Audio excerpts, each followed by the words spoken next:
opening prayer. Magsitayo po na sa ngalan ng Ama, ng Anak, ng Espiritu Santo. Amen. Holy Spirit,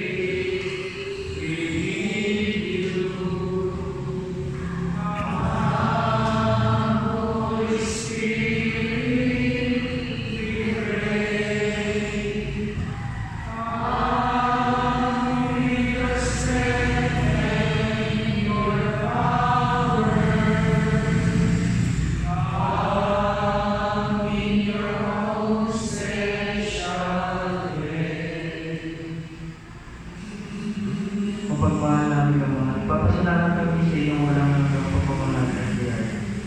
Pinagpala mo kami ng pagkakataong muling mag-ipon upang pag-aralan ng iyong salita. Umuho po ninyo ang aming mga puso at isip.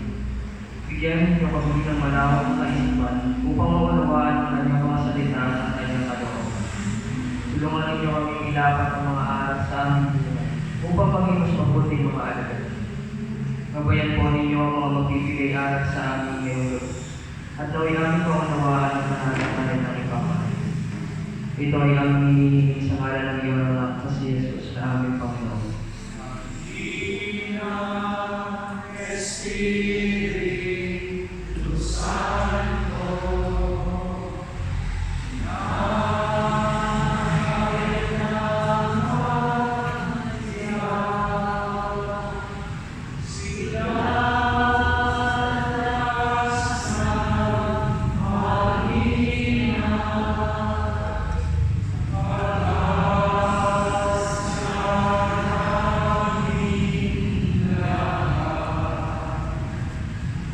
glory to the Father, and to the Son, and to the Holy Spirit.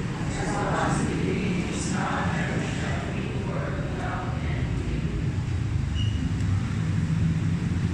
Ama, ng Espiritu Santo.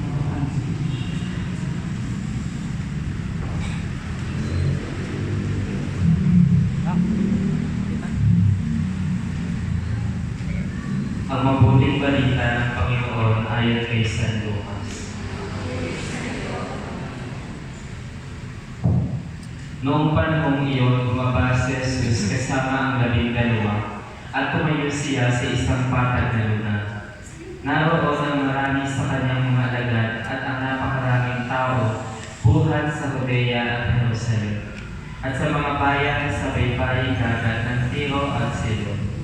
Tumingin si Jesus sa mga alagad at kanyang sinabi, "Mapalad kayong mga dukha, sapagkat ang Diyos ang maghahari sa inyo.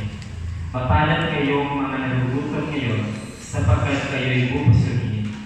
Mapalad kayong mga tumatamis ngayon, sapagkat kayo'y magaganap. Mapalad kayo kung dahil sa anak ng tao kayo'y pinapopuotan, ipinagtatabuyan, at inaalimala ng mga tao, at pati ang inyong pangalan ay kinasusuklaman. Magalak kayo at lumukso sa tuwa kung ito'y mangyari, sapagkat malaki ang inyong pala sa langit. Gayon din ang ginawa ng kanilang mga ninuno sa mga propeta. Ngunit sa aba ninyong mayayaman ngayon, sapagkat nagtamasa na kayo ng kaginhawa. Sa aba ninyong mga busog ngayon, sapagkat kayo'y magugutom. Sa aba ninyong nagsisitawang ngayon, sapagkat kayo'y magdadalanghagi at nagsisitamis. Sa aba ninyo, kung kayo'y pinupuri ng lahat ng tao, sapagkat kayo din ang ginawa ng kanilang mga ninuno sa mga mulaang propeta. Ang mabuting balita ng Panginoon. Sabay-sabay po tayo. Noong panahong iyon, bumaba si Jesus kasama ang 12 at tumayo siya sa isang patag na lugar. Naroon marami sa kanyang mga alagad at ang napakaraming tao buhat sa Judea at Jerusalem at sa mga bayan sa baybayin dagat ng Tiro at Sidon. Tumingin si Jesus sa mga alagad at kanyang sinabi, "Mapalad kayong mga dukha, sapagkat ang Diyos ang maghahari sa inyo. Mapalad kayong mga nagugutom ngayon, sapagkat kayo'y bubusugin. Mapalad kayong mga tumatamis ngayon, sapagkat kayo'y magaganap. Mapalad kayo kung dahil sa anak ng tao kayo'y kinapupuotan, pinagtataguyan at inaalimuran ng mga tao, at pati ang inyong pangalan ay pinagsusuklaman. Magalak kayo at lumukso sa tuwa kung ito'y mangyari, sapagkat malaki ang inyong gantimpala sa langit. Gayon din ang ginhawa ang ginawa ng kanilang mga ninuno sa mga propeta. Ngunit sa aba ninyong mayayaman ngayon, sapagkat nagtamasa na kayo ng pagginhawaan. Sa aba ninyong mga busog ngayon, sapagkat kayo'y magugutom. Sa aba ninyong nagsisitawang ngayon, sapagkat kayo'y magdadalahani at magsisitamis.